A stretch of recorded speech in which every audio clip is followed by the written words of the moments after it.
일주일 동안 잘 지내셨습니까? 날씨가 좀 많이 쌀쌀해지고 있습니다. 여러분 환절기에 감기 조심하시고요. 더욱더 주님을 사랑하는 마음으로 주님 앞에 나아가는 그런 삶들 되시길 바랍니다. 오늘 창세기 20장 1절에서 8절 말씀으로 붙드심의 은혜로라는 제목으로 말씀을 증거하고자 합니다.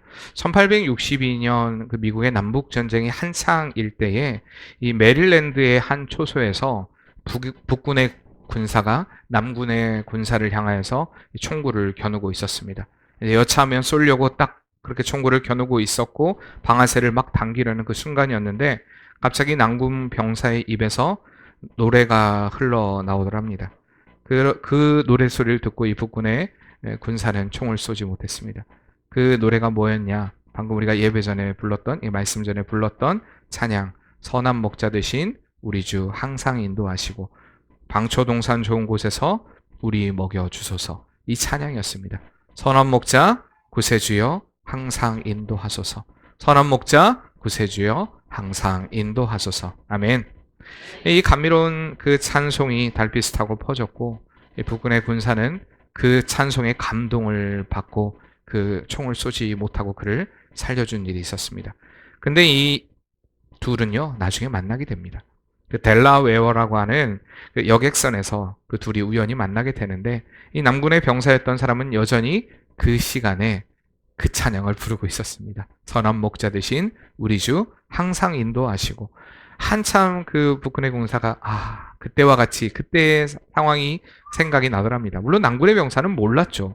그 자기를 향해 총구를 겨누는지도 몰랐고 근데 어쨌든 그러면서 이렇게 그때 그 목소리를 기억하고 그 찬양을 들은 이 북군의 병사가 그에게 다가가 이렇게 얘기를 합니다. 오늘 밤도 여전히 같은 노래를 부르고 계시군요. 이 사람은 생판 모르는 사람이지 않습니까? 그때 당신은 누구십니까? 그러니까 그 북군의 군사가 남군의 군사에게 묻는 것입니다. 누구길래 이렇게 찬양을 하느냐라고 묻는 것입니다. 그때 그 남군의 군사가 저는 아이라 생키입니다 라고 얘기를 했습니다. 아이라 생키가 누군지 모르시죠? 아시는 분들은 아시겠지만 미국의 부흥 운동을 일으켰던 그 D.L. 무디와 같이 동역을 했던 그러니까 찬양 사역자로 같이 동역했던 아주 유명한 찬양 사역자입니다. 그러니까 D.L. 무디가 그 부흥 운동을 일으켰던 그 시기에 아이라 생키의 영향력은 상당했습니다. 왜냐하면 찬양으로 마음의 문을 여는 역할들을 감당했고 사람들이 말씀을 받아들일 수 있도록 그들의 은혜로 그 시간들을 이끌어 왔기 때문입니다. 그러니까 아이라 생키가 없었다면 어쩌면 D.L. 무디가 그렇게 유능한 또한 부흥의 역사들을 일들을 감당하지 못했을 것이라는 그런 이야기도 있습니다. 그만큼 미국에서의 어떤 절대적인 영향력을 가지고 있던 그 아이라 생키였다라는 것입니다. 이 북군의 군사가 놀랬죠. 자기가 살려준 사람이 아이라 생키였다는 그 사실에 놀랬습니다. 이것이 바로 하나님의 자녀된 우리를 인도하시는 하나님의 방법이라는 것입니다. 우리의 생각으로는 도저히 불가능할 것 같고 또 어려울 것 같고 또 살 희망도 느껴지지 않는 그 순간이 온다 할지라도 하나님의 손길은 지금도 여전히 계속되고 있다는 사실을 잊지 마시길 바랍니다. 그러니까 하나님을 지키신다는 것이 우리를 지키신다는 것이 아이라 생키와 같이 절대 우리가 죽지 않습니다. 절대 우리는 안전합니다. 절대 우리는 평안합니다. 절대 병도 걸리지 않습니다. 이것은 아닙니다. 우리가 하나님을 믿는다고 해도 죽을 수도 있고요. 병에 걸릴 수도 있고요. 사고를 당할 수도 있습니다.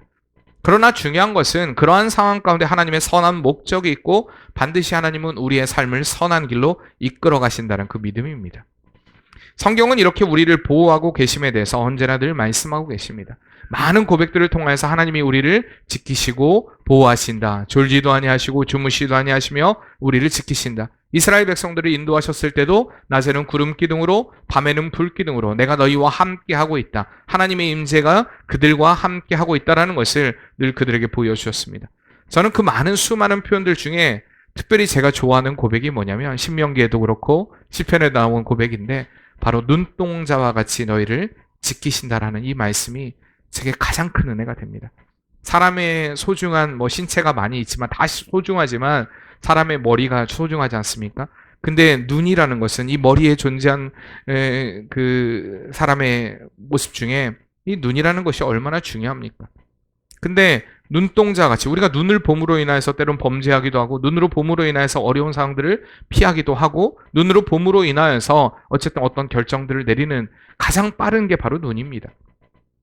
근데 그 눈동자와 같이 우리를 지키신다라는 것은 언제나 어디서나 우리와 함께 하신다는 그 하나님의 은혜의 표현이기 때문입니다. 한순간도 내가 너를 놓지 않으리라 라는 하나님의 절대 보호와 절대 인도하심을 표현하는 그 고백이 눈동자와 같이 너희를 지키시고 보호하신다는 그런 말씀이기 때문입니다. 오늘 본문의 말씀을 통해서도 이 아브라함을 그의 삶의 일거수일투족을 지키시고 인도하시는 그 하나님의 손길, 그 하나님의 은혜, 우리가 너무나 잘 알고 있는 말씀입니다. 신앙의 삶을 어느 정도 살다 보면 가장 많이 들었던 말씀이 예수님 다음으로 어쩌면 아브라함일 수도 있습니다. 그만큼 왜 그러냐면 사람들이, 그리고 또 여러분들도 성경을 읽으면서 가장 많이 읽었던 이름이 바로 아브라함일 수 있습니다. 왜 그렇다고 생각하십니까? 대부분 사람들이 창세기에서 아브라함 이야기가 끝나면 성경을 덮고 다시 이제 성경을 시작하면 또 아브라함부터 시작을 하고 또 성경을 덮고 또 다시 성경을 읽기 시작하면 아브라함 얘기만 또 읽기 시작합니다. 그러니까 어쨌든 아브라함은 우리가 잘 알고 있는 신앙의 인물입니다. 여러분, 아브라함이요? 그럼 어떤 사람이었을까요? 여러분, 아브라함을 잘 알고 있지 않습니까? 아브라함은 어떤 사람이었습니까? 한번 아브라함에 대해서 얘기해 보세요. 네, 아브라함은 대본에 나오네요. 믿음의 조상이었다. 딱 얘기가 나옵니다. 예, 아브라함은 믿음의 조상이었습니다. 아브라함의 배경을 보면 갈대아 우르라는 곳에 하나님이 그를 부르셨다라고 이야기합니다. 그의 아버지는 데라였습니다. 우상을 섬기는 자였습니다. 아브라함 역시도 하나님을 알지 못하고 우상을 아는 자였습니다. 그런데 하나님이 그를 선택하셔서 창세기 12장에 그를 부르셨다. 우리가 이 정도의 내용은 어느 정도는 알게 되겠고, 믿음의 조상이라고 불리는 것은 그 하나님이 선택하신 이스라엘 백성들을 이루게 하신 그 믿음의 조상이기 때문에 아브라함을 위대하게 생각하고 이스라엘 백성들 지금도 아브라함을 위대하게 생각합니다. 그런데 조금 더 우리가 이 아브라함에 대해서 더 깊이 있게 살펴볼 것들이 있다는 것입니다. 분명히 하나님이 아브라함을 부르시고 인도하셨습니다. 우리는 이것을 생각하고, 야, 그래, 하나님이 아브라함을 부르시고 인도하셨다. 이것만 우리가 생각하면 반쪽만 생각하는 것입니다. 근데 그 부르시고 인도하셨던 그의 삶이 어떠했는가를 조금 더 깊이 있게 들여다봐야 한다는 것입니다. 먼저 아브라함의 삶은요, 하나님을 섬기기에 쉽지 않은, 다시 말하면 어려운 삶을 살았던 것을, 그런 환경에 있었던 것을 우리가 말씀을 통해 볼 수가 있습니다. 왜냐하면 사람들은요, 누구나 급작스러운 변화를 좋아하지는 않습니다. 여러분들에게 만약에 잘 살고 있는데, 어쩌면 이런 청주시 땅에 도심에 잘 살고 있는데, 자, 이제 이 모든 생활을 청산하고 저 농촌에 가서, 아니 농촌도 아니고요, 여러분들에게 이제는 나그네의 삶을 사십시오. 집도 정하지 말고 이제는 돌아다니면서 우리 전국 팔도를 돌면서 여러분들에게 복음을 전하는 자의 삶을 사십시오라고 얘기한다면 여러분 어떻겠습니까? 그게 결정이 쉬운 결정일까요? 어쩌면 아브라함은 아직 하나님을 알지 못하던 때에 하나님이 그에게 나타나셔서 그에게 말씀하십니다. 너는 본토 친척 내 아비의 집을 떠나 내가 내게 지시할 땅으로 가라. 물론 가라는 땅에 대한 명령은 받았지만 그 삶의 여정이 힘들고 어려웠던 것에 대해서는 하나님이 말씀하진 않으셨습니다. 근데 실질적으로 우리가 봤을 때 그의 삶은 분명히 어려웠습니다. 나그네의 삶이 평탄하지는 않았다는 것입니다. 왜 그러냐면 그의 삶 역시 지금의 시대하고도 비슷하기 때문에 제가 말씀을 드리는 겁니다. 이 당시에도 죄악이 관영한 시대였다라는 것입니다. 사람들이 서로 싸우는 일들, 우리가 아브라함 시대의 삶을, 창세기를 보면요, 아브라함이 가는 곳마다 어떻게 보면 분쟁이 일어나는 것을 보게 됩니다. 싸움이 참 많이 일어나요. 네 거다, 내 거다. 요즘하고도 비슷하죠. 이러한 싸움이 계속됩니다. 근데 요즘에는 우리나라에는 그래도 법이라는 것이 있는데 당시에는 법도 제대로 형성되지 못한 때였습니다. 우리가 너무 치열하다 보면 하나님을 섬기는 게 쉽지 않습니다. 그런데 그 당시의 상황은 치열했다는 것입니다. 아브라함의 삶은 나그네로서의 삶이었는데 늘 매번 옮기는 시대 가운데 가는 곳곳마다 죄악이 관영했던 그러한 삶이었기 때문에 사람들이 그러니까 그 사람을 밟지 않고는 내가 일어설 수 없다라는 어떤 그런 생각들, 신앙이고 뭐고 자신의 삶을, 자신의 우선순위를 세우고 살아가는 이들에게 참 그런 자들과 함께 살면서 신앙을 지킨다는 것은 분명히 쉬운 일은 아니었다는 것입니다. 우리의 시대도 그렇지만 아브라함도 이런 시대에 살고 있었습니다. 치열한 삶의 연속, 늘 매 순간 싸워야 하는 그러한 삶의 연속되는 삶들, 분명히 하나님을 섬기기 쉬운 상황은 아니었다는 것입니다. 그리고요, 그는 또한 나그네의 삶을 살았습니다. 하나님의 부르심을 받아 그 고향 친척 집을, 아비의 집을 떠난 후 평안한 삶을 살 수가 없었습니다.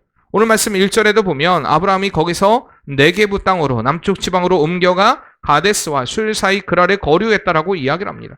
계속해서 이사하는 삶, 계속해서 이동하는 삶, 남방으로 이사했다라는 것입니다. 이거 쉬운 일 아니죠. 계속해서 이동한다라는 것, 계속해서 천막의 삶을 산다라는 것. 우리 이번재 장로님이 이사를 하십니다. 그러면서 이번이 마지막입니다라고 얘기를 하시는데 모르죠.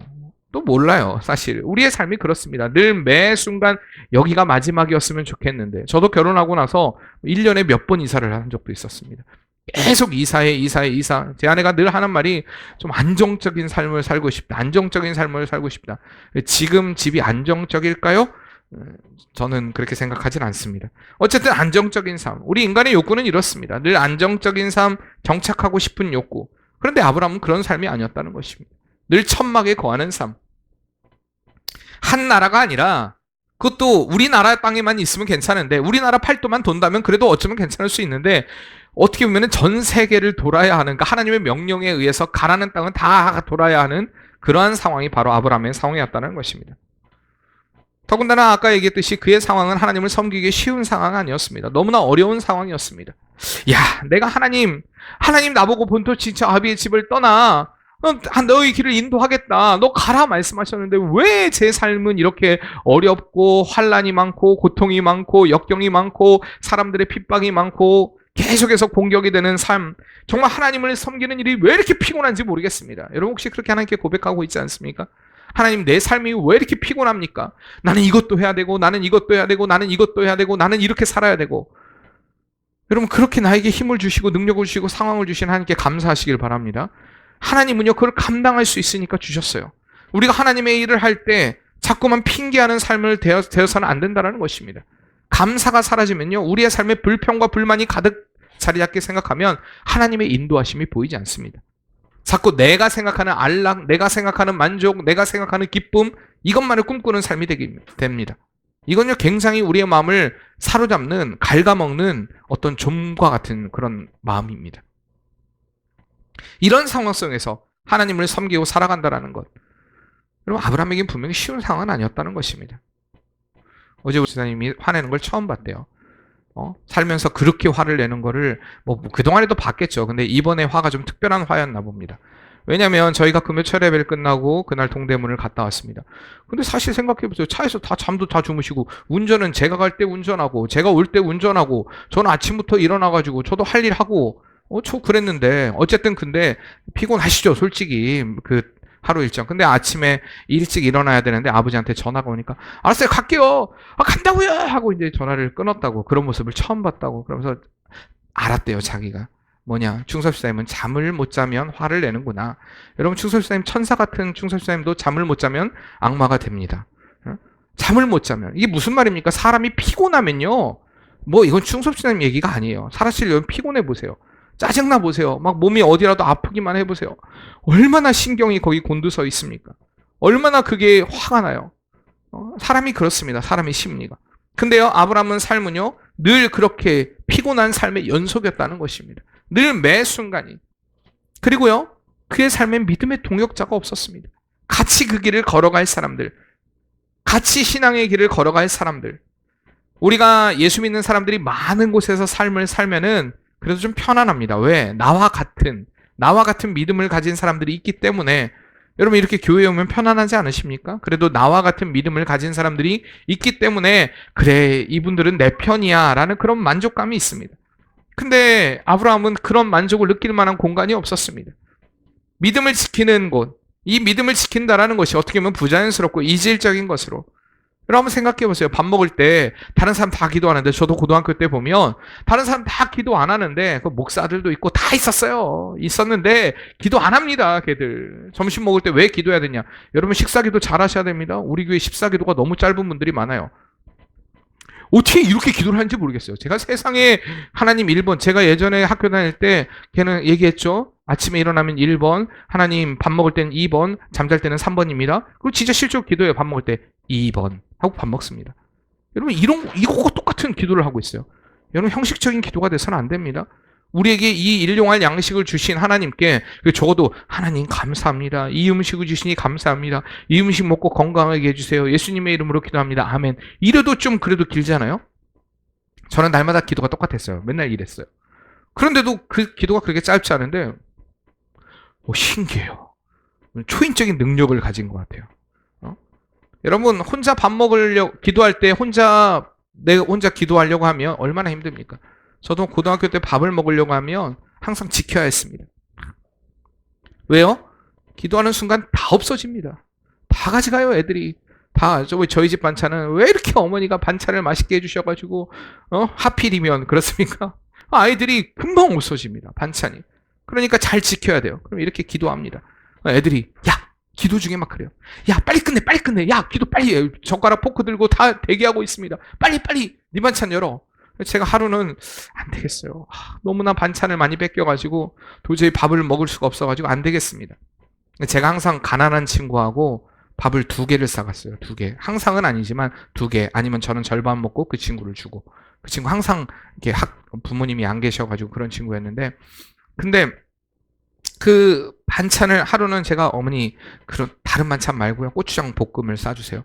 고추장 볶음을 싸서 가니까 아이들이 기도가 딱 끝난 후에 반찬을 딱 열었는데 아무것도 안 들어있고 고추장만 들어있으니까 에이 오늘은 별로네. 그래서 제가 웃었어요. 같이 밥 먹는 애들이 한 10명쯤 됐는데 그 아이들은 맛있게 이제 먹었습니다. 왜? 그 안엔 다 고기가 들어있거든요. 건전에만 내면 그 안엔 고기가 들어있고 애들이 맛있게 먹었어요.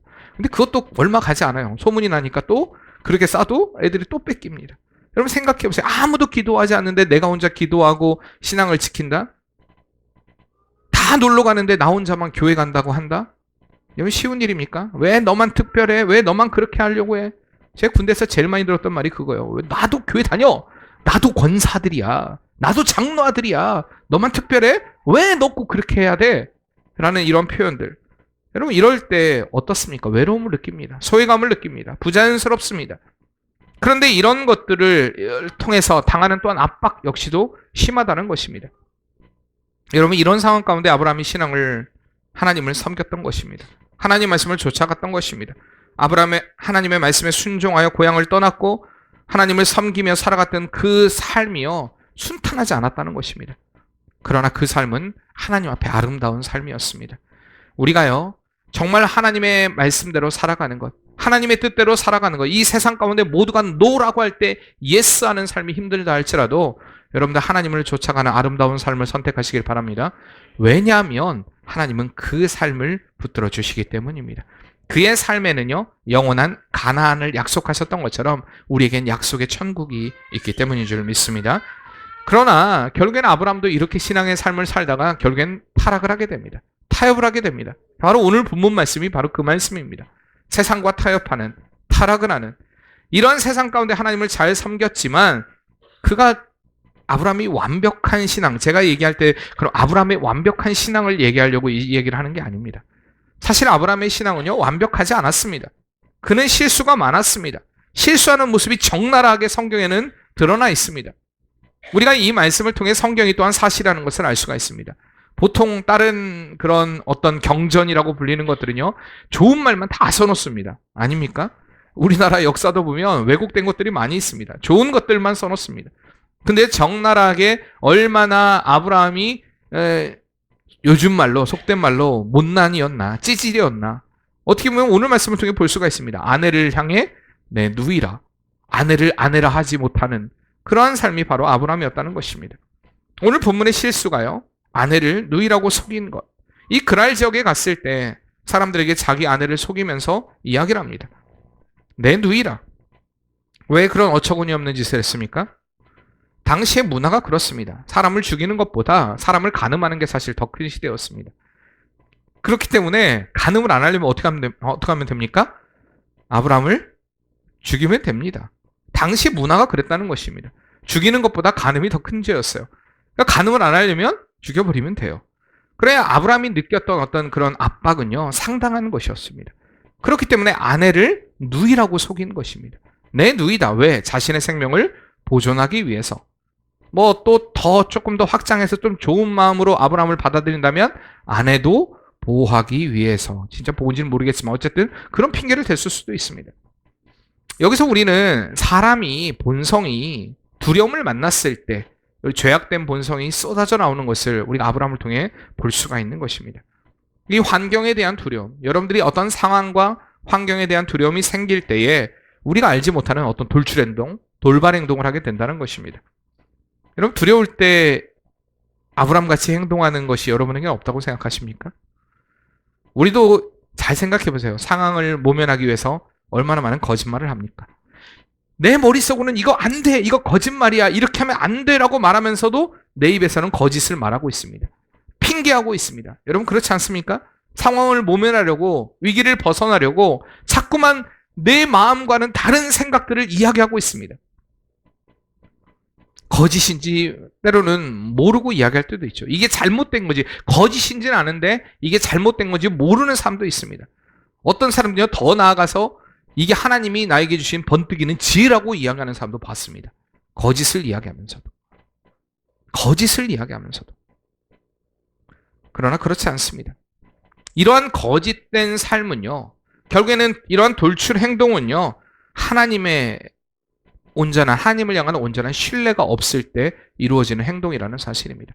하나님을 온전히 신뢰하지 못하기 때문에. 여러분들 우리의 생사화복을 주관하시는 분이 누구십니까? 믿으십니까? 진짜 하나님이신 줄 믿으십니까? 우리의 생사화복을 주관하시고 우리의 앞길을 인도하시고 우리에게 성공을 주시고 우리의 삶의 모든 길을 내시는 그 하나님, 우리가 이렇게 고백합니다. 우리 입으로는 막 기도할 때도 생명의 주관자 되시고 삶의 주관자 되시고 우리의 생사화복을 주관하시고 전지전능하시고 막 고백을 합니다. 이야기를 합니다. 그러나 정작 삶의 어려움의 문제를 만났을 때에 하나님을 온전히 의지하고 신뢰하느냐, 그렇지 못한 이들을 많이 보게 된다는 것입니다. 하나님 어쩔 수가 없었어요. 내가 생각해 보세요. 내 상황에, 이런 상황에 이것은 결국에는 하나님을 신뢰하지 못하기 때문에 환경에 대한 두려움이 생기는 것입니다. 그리고 그 두려움이 생길 때 신앙의 행동이 아닌 엉뚱한 행동을 하게 되는 것입니다. 그러나 이러한 삶은요, 결코 하나님의 일이 될 수가 없습니다. 아무리 그게 지혜롭게 우리가 이야기를 해서 그 상황을 모면한다 할지라도 그게 거짓이고 그게 진실이 아니라면 그것은 하나님의 뜻이 아니라는 것입니다. 아브라함이 오늘 본문에 자기 아내를 누이라고 해놓고 어쩌면 스스로 내가 이제 죽음의 위협에서 벗어났노라 생각했을지 모릅니다. 그런데 그를 왕이 가져갔을 때, 데려갔을 때, 그 아비멜렉이 데려갔을 때에 그의 마음 가운데 얼마나 불안했겠습니까? 내 아내, 내 사랑하는 아내를 이제는 내가 볼 수 없구나. 내가 잃어버렸구나. 이제는 걷잡을 수 없는 그런 상황 가운데 빠져버리게 되는 것입니다. 물론 아브라함의 상황을 이해할 수 있습니다. 우리가 그렇잖아요. 정황상, 상황상 이럴 수밖에 없는 삶들. 어쩌면 아브라함의 처한 그 현실은요, 하나님을 신뢰하기에 너무 열악한 환경이었을 수도 있습니다. 오늘 우리의 삶도 마찬가지입니다. 하나님을 신뢰하기에 어려운 상황, 하나님을 온전히 바라보기에 어려운 상황, 정말 믿음을 지키기에 쉽지 않은 그러한 일들. 그럼에도 불구하고 우리는 그 상황을 넘어서는 은혜가 있어야 할 줄 믿습니다. 왜냐하면 하나님이 우리를 붙들고 계시기 때문입니다. 잠언 29장 25절에서 26절 말씀에 보면 사람을 두려워하면 올무에 걸리게 되려니와 여호와를 의지하는 자는 안전하리라. 주권자에게 은혜를 구하는 자가 많으나 사람의 일의 작정은 여호와께로 말미암느니라. 아멘. 누구에게로 말미암는다고요? 여호와께로. 사람을 의지하는 것은 올무에 걸리게 됩니다. 결국에는 이것이 아브라함의 올무였습니다. 그런데요, 아브라함이 실수는요, 한 번의 실수가 아니었다는 것입니다. 이전에도 창세기 12장에 보면 아브라함은 자기 아내를 또 누이라고 속였던 그런 일들이 있었습니다. 12장 10절에서 16절 말씀에 보면 그 땅이 기근이 있으므로 아브라함이 애굽에 우거하려 그리로 내려갔으니 이는 그 땅의 기근이 심함이라. 넘어가고요. 원컨대 그대는 나의 누이라 하라. 그리하면 내가 그대로 인하여 안전하고 내 목숨이 그대로 인하여 보존되리라. 이렇게 얘기합니다. 아까도 말씀드렸잖아요.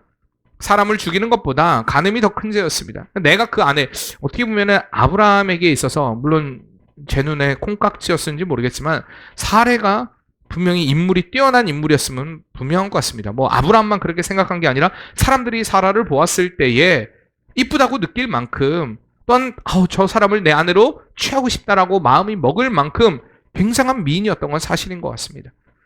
어쨌든 너무나 남자답지 못한 행동을 보입니다. 어쩌면 이제 아브라함이 12장에 이런 행동을 한 것은 아브라함을 12장에 부르시지 않습니까? 이제 믿음을 갖기 시작한 아브라함이었기 때문에 이해가 될 수도 있을 법한 상황입니다. 내가 하나님을 믿고 하나님을 신뢰하지만 내가 그런 상황을 만났을 때 어려움을 겪고 싶지 않다라는 생각 때문에 그는 어쩌면 살 길을 미리 만들어냈을 수도 있습니다. 연약하기 때문에.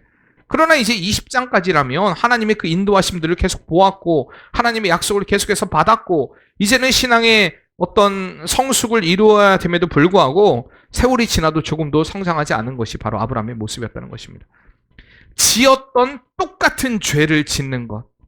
여러분, 인간의 이게 연약함입니다. 이게 인간의 부족함이라는 것입니다. 아직 그는 넘어서지 못했습니다. 하나님을 신뢰하지 못했고 사람을 두려워하여 엉뚱한 일을 했고 신앙인으로서의 믿음의 조상이라는 이름에 걸맞지 않는 품위를 잃은 행동을 하게 된 것입니다. 이렇게 신앙이 아닌 환경을 선택하고 상황을 선택했던 번뜩이는 어떤 자기의 생각, 자기의 지혜로 일을 처리했던 아브라함이 치른 대가는요, 좋지 않은 것이었습니다. 아까 얘기했듯이 그랄 왕 아비멜렉에 결국엔 그 아내를 빼앗겨버립니다. 완전히 빼앗겨버립니다. 우리가 살다 보면 잔머리가 필요할 때가 있습니다. 좀 다른 말로 하면 번뜩이는 아이디어가 유익할 때가 있습니다. 여러분 그렇지 않습니까? 내가 번뜩이는 아이디어로 이 상황을 모면하는 일들이 우리에게 있을 수도 있습니다. 그러나 신앙의 삶에서요, 여러분 잔머리를 굴려서는 안 된다는 것입니다. 내가 이렇게 하면 하나님이 모르시겠지? 아닙니다. 하나님 아십니다. 그러니까 우리가 하나님 앞에서 정직해야 한다는 것입니다. 믿으려고 하면 믿어야지, 온전히 믿어야지 이리저리 재는 어떤 그런 삶을 살아서는 안 된다는 것입니다. 하나님 앞에 신실한 삶, 결국에 그런 삶이 되지 않으면요, 우리의 삶에 남는 것이 아무것도 없습니다.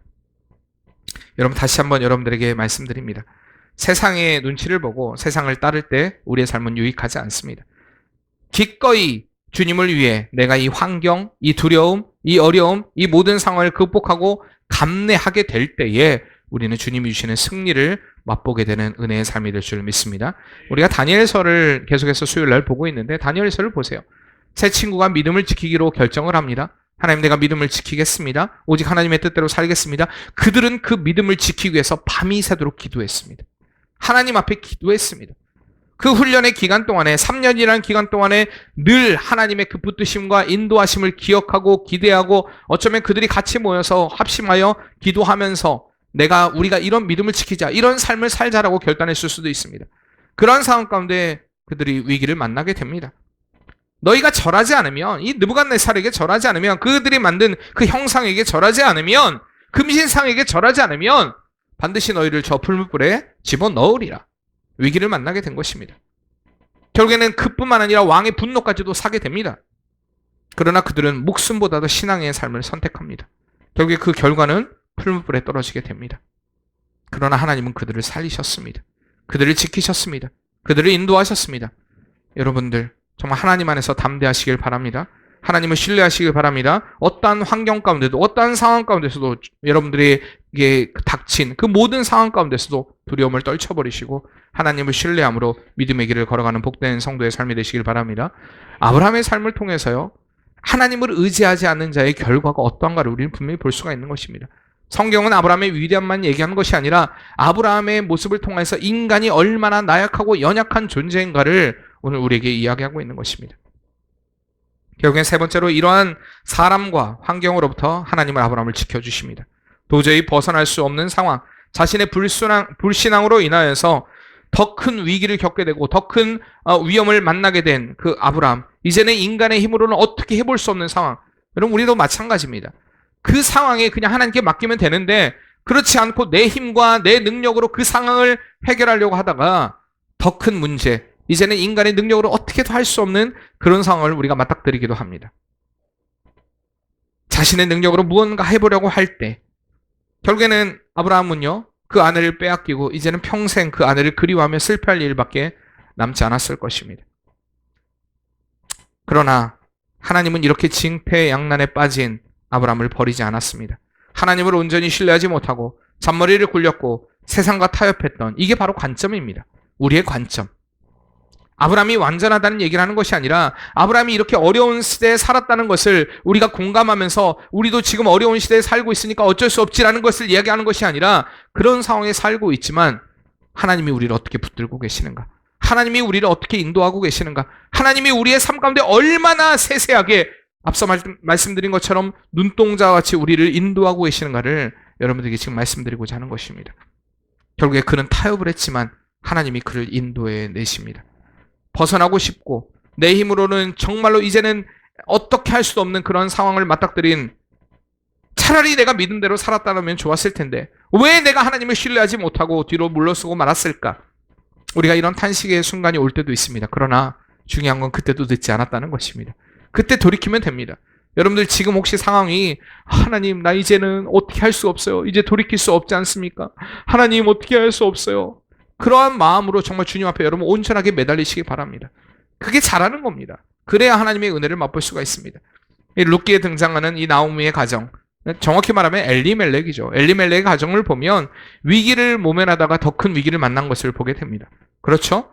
그 땅에, 이스라엘 땅에 기근이 들었을 때에 이 보면은 1장 1절에 보면 사사들이 치리하던 때에 그 땅에 흉년이 드니라. 유다 베들레헴의 한 사람이 그 아내와 두 아들을 데리고 모압 지방에 가서 우거하였는데, 여기서 모압 지방으로 갔다라는 것은 하나님의 보호하심을 버리고 이방의 땅으로 갔다라는 것입니다. 우리가 때로는 이렇게 실패한 인생을 살아가는 이들을 보면 인간적으로는 굉장히 타락합니다. 여기 보면 기근이 있을 때에, 흉년이 들 때에, 어려울 때에라고 이야기합니다. 여러분 그렇지 않습니까? 자꾸 우리는 이렇게 얘기하기를 원합니다. 내가 얼마나 지금 어려운지 알아? 내가 이럴 수밖에 없던 상황에 대해서 목사님 이해하긴 하세요? 제 상황이 아니니까 목사님 그렇게 말씀하시죠. 성경도 똑같이 이야기합니다. 그런 때에 그들도 믿음의 편이 아닌 세상의 편을 선택했다라고 이야기합니다. 근데 그 결과가 어땠습니까? 이 엘리멜렉이 그러한 선택을 한 결과 엘리멜렉도 죽습니다. 두 아들도 죽습니다. 결국에는 나오미와 두 며느리만 남습니다. 오르바와 룻만 남게 됩니다. 여러분 그런 상황을 만나게 될 때 우리는 아직도 늦지 않았다는 것입니다. 나오미는 알았습니다. 내가 이제 내 고향으로 돌아가리라. 이 말은 무슨 말이냐면 내가 하나님의 품으로 돌아가리라. 여러분 여기에 은혜가 있는 줄 믿습니다. 하나님의 품으로 돌아가리라. 내가 하나님께로 돌아가리라. 그러할 때에 하나님의 붙드심의 은혜가 된다, 우리에게 이루어진다는 사실입니다. 그러할 때에 하나님의 승리의 손길을 느끼게 된다는 것입니다. 차라리 힘들더라도 신앙을 지키며 이방의 땅으로 가지 말걸, 만약에 나오미가 이렇게 후회하면서도 움직이지 않고 계속해서 그 모압 땅에 거했다면 그는 하나님의 깊은 은혜를 맛보지 못했을 것입니다. 또 룻에게 보아스라는 그런 유력한 자, 예수 그리스도를 상징하는 보아스를 만나지도 못했을 것이고 그가 예수님의 족보에 들어가는 그런 일들은 없었을 것입니다. 그러나 그럴 상황 가운데서도 하나님의 편을 선택했고, 비록 그가 이방인의 땅에 갔지만 이제 돌이키고 내가 하나님께 돌아와야겠다라고 마음 먹고 실질적으로 그러한 삶을 살았을 때에 하나님이 그의 삶을 회복시킨 것, 이것이 바로 오늘 우리의 삶이 되어야 할 줄 믿습니다. 하나님은 반드시 우리를 회복시켜 주십니다. 반드시 우리를 회복시켜 주신다는 그 은혜 사실을 믿고 나아갈 때에 승리가, 오늘 저와 여러분의 승리가 될 줄 믿습니다. 결국에 하나님이 개입하십니다. 3절과 6절에 보면 그 밤에 엘리멜렉에게 현몽하셨다라고 이야기합니다. 자, 너 손대면 안 돼. 그는 아브라함의 아내다라는 이야기입니다. 이 아비멜렉에게 다가가봐야 손쓸 수도 없는 아브라함이었지만 결국에는 아내가 아닌 누이라고 속이면서 자기가 속였기 때문에 어떻게든 할 수 없는 상황이었지만 하나님이 친히 그 아비멜렉을 찾아가서 그에게 현몽하신 것입니다. 그리고 호되게 꿈속에서 책망하십니다. 그리고 이 일을 통하여서 오늘 8절의 고백처럼 아비멜렉과 그의 신하들이 두려워 떨었다라고 이야기를 합니다. 그 사람들이 심히 두려워하였더라. 이건 분명히 아브라함의 잘못이었습니다. 그 불신앙으로 인한 잘못이었습니다. 그 대가로 그는 큰 고난에 빠지게 되었는데 하나님은 그런 아브라함을 내버려 두지 않으시고 친히 아비멜렉을 찾아가신 것입니다.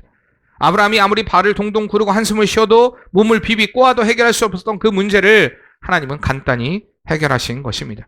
사랑하는 성도님들, 여러분 저와 여러분이 섬기는 하나님이 이런 하나님이십니다. 우리가 때로는 그 문제를 어떻게 할 수 없어서 막 동동구리고 있을 때에 하나님은 친히 찾아가셔서 그 문제를 해결하시는 분이시라는 사실입니다. 그러니까 우리가 해야 할 일은 그 하나님 앞에 무릎으로 나아가는 것뿐입니다. 절망의 순간에 정말 내가 너무나 하나님 철딱선이 없었고 내가 너무나 부족했고 내가 너무나 연약함으로 인하여서 이 실수를 범하고 말았습니다. 고통 가운데 빠져들었습니다. 그러나 하나님께서는요, 우리가 그렇게 기도하며 하나님 앞에 무릎으로 나아갈 때에 그 상황을 외면하지 않으시고 우리를 긍휼히 여기시고 절망이 아닌 희망으로, 소망으로, 또한 회복으로 이끌어 가시는 분이 하나님이시라는 사실을 꼭 기억하시길 바랍니다. 아브라함은 아직 알지 못했습니다. 무슨 일이 일어났는지, 아비멜렉의 마음이 어떤지, 하나님께서 그에게 어떠한 일들을 행하셨는지 알지 못했습니다. 어쩌면 아비멜렉은 아브라함은 가슴 졸이면서 내가 이제 어떻게 해야 되나, 내 아내, 빼앗긴 아내를 어떻게 다시 볼 수 있을까, 이러한 모습, 어쩌면 이 모습이 우리의 모습 같지 않습니까? 하나님이 지금 일하고 계시는데도 여전히 믿지 못하고 가슴 졸이면서 하나님 어떻게 해야 됩니까? 하나님 어떻게 해야 됩니까? 내가 너무나 부족하고 연약한 거 아는데 하나님 이제 어떻게 해야 됩니까? 혹시나 우리도 이런 모습으로 지금 일관하고 있지 않냐는 것입니다. 분명 하나님은 지금도 역사하시고 계시는데 지금 무슨 일이 일어나는지, 무슨 역사를 일으키시는지 알지 못한 채 혹시 가슴을 졸이고만 있지 않고 있습니까? 한숨만 짓고 있지 않습니까? 눈물만 흘리고 있지 않습니까? 잠 못 이루는 밤을 여러분 보내고 있지 않습니까? 그러나 이제는 여러분 안심하시길 바랍니다. 왜냐하면 하나님이 우리를 인도하시기 때문입니다. 우리가 해야 할 일은 부르짖는 겁니다. 그리고 그 하나님의 높으심을, 위대하심을 찬양하는 일이 오늘 우리의 삶을 통해 이루어지는 일이 되어야 될 줄 믿습니다.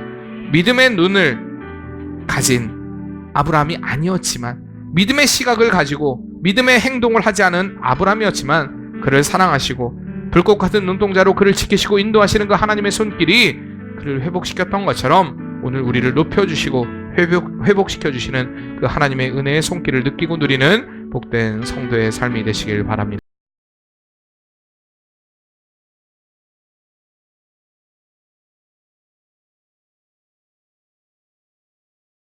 그의 아내 사례를 건져주십니다. 이게 바로 하나님의 은혜라는 것입니다. 그는 선지자다. 그는 나의 종이다. 그렇게 실수 많고 하나님의 뜻을 거스렸던 아브라함이었지만 하나님은 그를 향해 그는 선지자다. 아비멜렉 앞에서 그를 높여주시는 것을 보게 됩니다.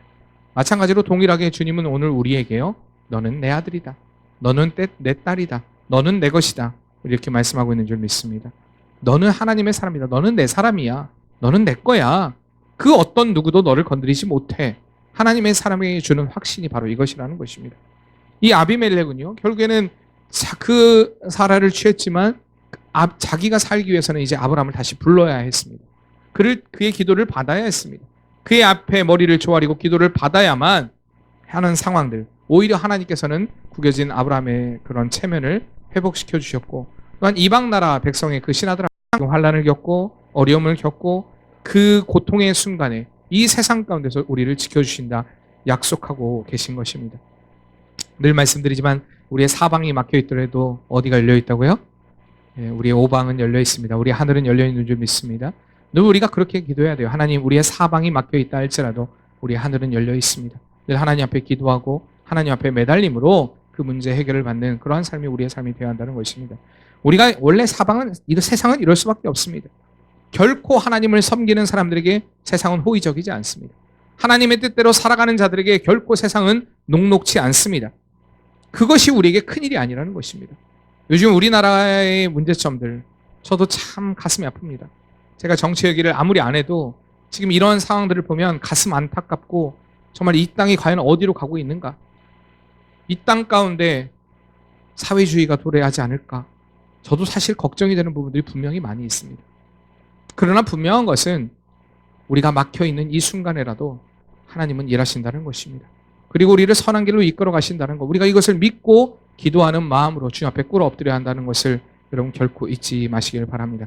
매 순간 우리의 삶 가운데 세상이 우리에게 호의적이지 않다고 해서 우리가 망하느냐? 절대 망할 수 없습니다. 왜냐하면 하나님은 역전의 하나님이시기 때문입니다. 반드시 세상은 우리에게 굴복할 수밖에 없고, 우리는 이 세상 가운데 하나님의 살아계심을 나타내고 드러낼 수밖에 없다라는 것, 사단의 세력에서 또한 우리를 주님께서는 지켜주십니다.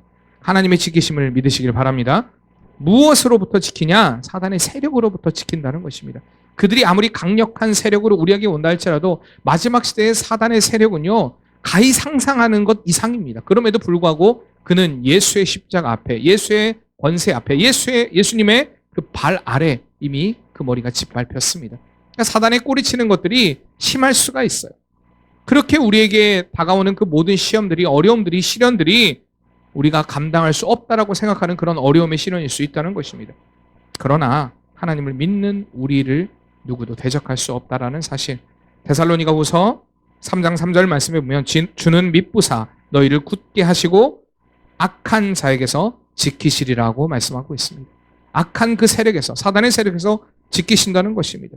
그때 이제 바울의 고백도 보면 디모데후서 3장 말씀에 그가 고통 가운데 있을 때 어떠한 일, 여기 보면 안디옥과 이고니온과 루스드라에서 당한 일, 그가 계속되는 그 핍박, 환난, 고통, 그 모든 것을 알지만 그 모든 것에서 주님이 나를 건지셨다. 이게 바로 바울의 고백이었습니다. 모든 악한 일, 18절 말씀에 보면 모든 악한 일에서 건져내시고 또 그의 천국에 들어가도록 구원하시리니 그에게 영광이 세세 무궁토록 있을지어다. 아멘. 이게 바로 하나님의 능력이라는 것입니다. 우리를 영원한 천국으로 이끌어 가시는 것. 세상 가운데서, 사단의 세력 가운데서, 또한 뿐만 아니라 우리 위기와 시련 가운데서 건져 주십니다. 하나님의 지키심은 위기와 시련 속에서도 계속된다는 것입니다. 앞서 말씀드렸던 다니엘의 세 친구 뿐만 아니라 다니엘도요, 그러니까 믿음을 지키다가 고통을, 시련을 겪게 됩니다. 그를 시기하고 질투하는 사람들이 다니엘이 기도하지 못하도록 예루살렘을 향하여 문을 열고 그가 하루에 몇 번이요? 3번을 기도했습니다. 그 기도를 하지 못하도록 잠금 장치를 다 만들어 놨습니다. 그럼에도 불구하고 그 일을 듣고 나서도 다니엘은 하나님 앞에 예루살렘을 향해 문을 열고 기도합니다. 기도했을 때 하나님이 어떤 역사를 일으키십니까? 그가 사자굴에 들어갔지만 사자의 입을 막아버리십니다. 사자가 혹시 초식동물인가요? 그 사자는 특별한 돌연변이라 초식동물이었기 때문에 다니엘을 먹지 않았을까요? 여러분, 하나님의 역사하심을 이렇게 보는 사람들이 있다는 것입니다. 하나님의 은혜의 기적을, 하나님의 이끄심을 그저 우연으로 치부해버리는 이들이 정말 이 세상에 많습니다. 분명히 하나님의 선한 인도하심에 대해서 이야기하고 있는데, 하나님이 우리의 삶 가운데 어떻게 역사하셨는가를 이야기하고 있는데, 사람들은 그것을 우연이지, 그럴 수도 있지. 여러분, 이 시간에 주님 앞에 나온 이것이 우리에게 은혜인 줄 믿습니다. 이게 우연이 아닙니다. 절대 우연이 아닙니다. 요즘에요, 교회 앞에 보니까 월요일도 사고가 나 있고 새벽 예배 때요, 화요일도 사고가 났습니다.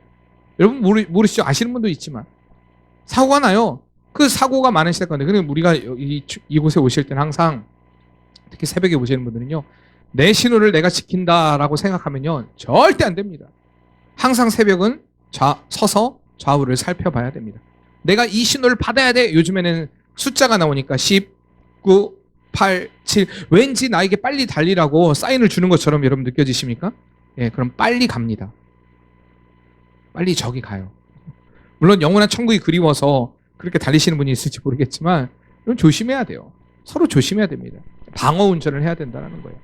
여러분, 이러한 사건과 많고 사고가 많은 이러한 시대 가운데 안전하게 주님이 여기로 우리가 위기와 시련, 어려움 가운데, 근데 여러분 그게 우연이라고 생각하십니까? 내가 다쳐요. 아파, 힘들어. 나만 고통스러워. 이게 다쳤지만 하나님께서 나를 보호하셨기 때문에 더 안 다치게 만드신 거고, 이렇게 생각해야 돼요. 우리의 삶은. 아까 얘기했듯이, 앞서 얘기했듯이 아이라 생키가 생명을 보존받았듯이 우리의 삶이 생명을 보존받을 수도 있고 아닐 수도 있습니다. 총에 맞을 수도 있고 아닐 수도 있습니다. 그러나 그 모든 일들 가운데 하나님의 선한 인도하심이 계속되고 있다는 사실을 우리는 믿어야 한다는 그 말씀입니다. 그러니까 붙드심의 은혜가 우리에게 있다. 다니엘을 근데 지키시고 인도하셨는데 사자의 입을 막으셨다. 사자가 초식동물이었나 보지. 그 사자는 돌연변이었나 보지.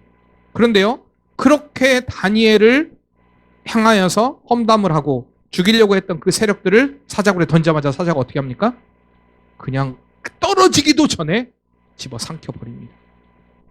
여러분, 이게 하나님의 은혜예요. 그러니까 우리의 삶을 통해서 늘 하나님의 지켜주심, 낮의 해가 우리를 상치 못하고 밤의 달도 우리를 해치 못하고, 위기 가운데 여러분이 빠져있다 할지라도, 고통 가운데 여러분이 있다 할지라도 하나님이 반드시 회복시킨다는 거, 위기와 시련 가운데 하나님 우리를 건져주시는 분이십니다. 그리고 결론적으로 보면요, 최종적으로 우리를 높여주십니다. 하나님은 우리를 높여주신다는 것입니다. 아브라함을 높여주십니다. 그는 선지자다. 높여주지 않습니까? 그러니까 예수 피로 구원받은 존재들, 우리는 얼마나 하나님 앞에 존귀한 존재인지 모릅니다. 그렇기 때문에 이 세상 가운데 하나님이 우리를 계속해서 높여주신다는 사실을 잊지 마시기를 바랍니다. 우리는요, 자꾸 얘기해요. 요즘 우리 하준이가 피에 관심이 많아요. 아빠는 뭐 혈액형이 뭐야? 혈액형을 얘기해요. 제 혈액형을 얘기하면서 아빠는 이런 모습이 있어. 이래 저래. 제가 세상에서 제일 싫어하는 사람의 그 첫 번째 종류가 사람에 대한 쉬운 평가를 내리는 사람, 혈액형으로 사람을 평가하는 사람인데 그게 우리 집에 있어요. 그래서 자꾸 뭐 혈액형 가지고 아빠는 이런 모습도 있고 이런 모습도 있고. 제가 얘기해요. 저는 예수형이다. 여러분 아닙니까? 또 이 얘기 병원 가서 절대 하지 마세요. 혈액형 뭐예요? 예수형이에요. 이런 거 하지 마시고, 우리가 그리스도인으로 살면서 우리는 예수 그리스도의 피를 소유한 자답게 살아야 한다는 것입니다. 세상이 그러니까 감당하지 못할 우리는 사람들이에요. 하나님의 그 사랑, 하나님이 우리를 높여주십니다. 오늘 아브라함을 높여주실 때 그는 선지자라, 그리고 아비멜렉을 통해서 그에게 기도를 받게끔 만들어가는 것, 이게 바로 우리를 향한 하나님의 은혜라는 사실을 여러분 꼭 기억하시길 바랍니다.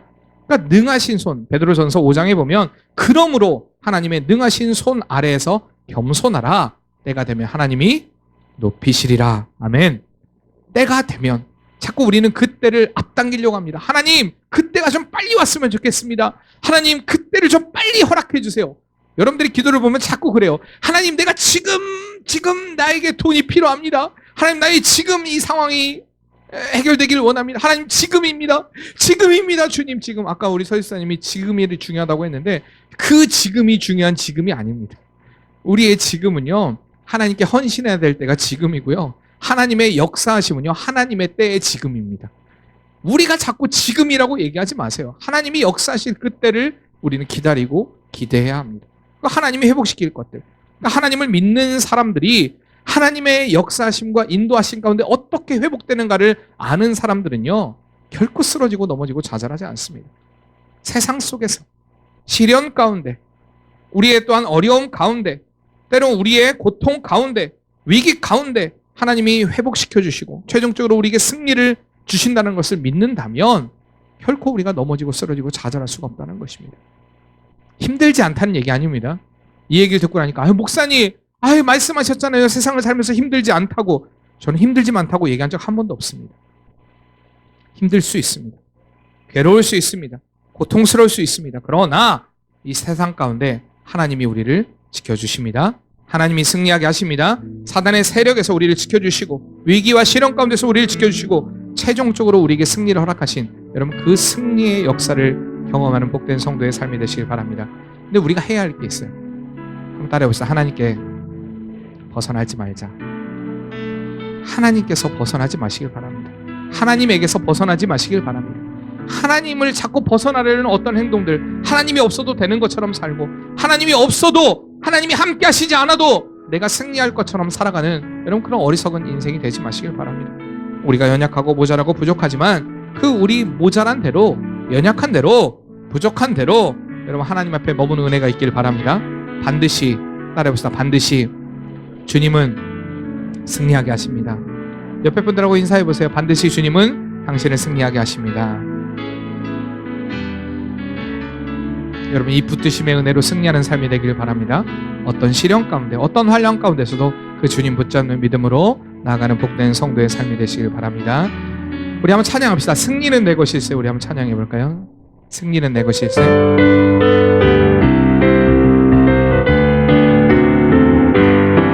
승리는 내 것일세. 승리는 내 것일세.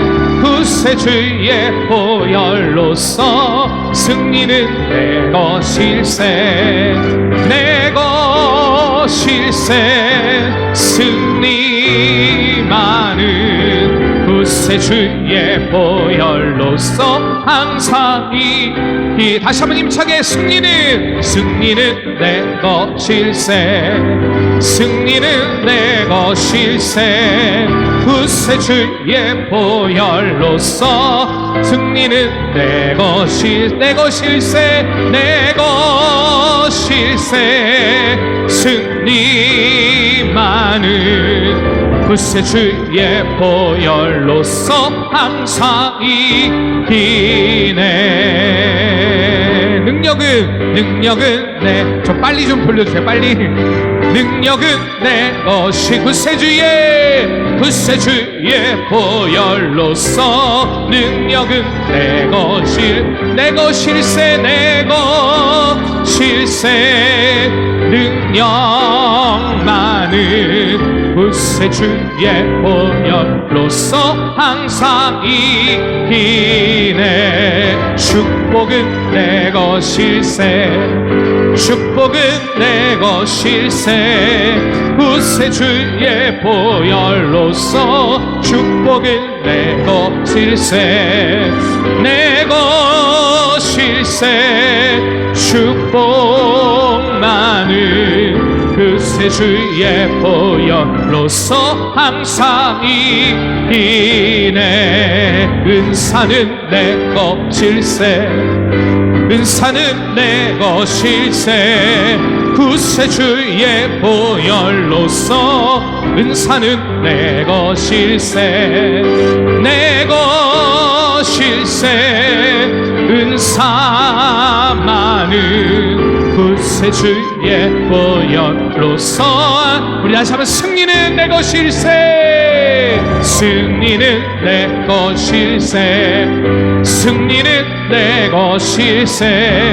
구세주의 보혈로서 승리는 내 것일세 승리 보혈로서 항상 이기네. 할렐루야. 천국은 내 것일세 천국은 내 것일세 구세주의 보혈로서 천국은 내 것일세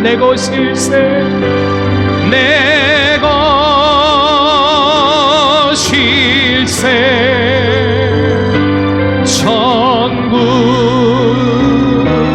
많은 구세주의 보혈로서 항상 이기네.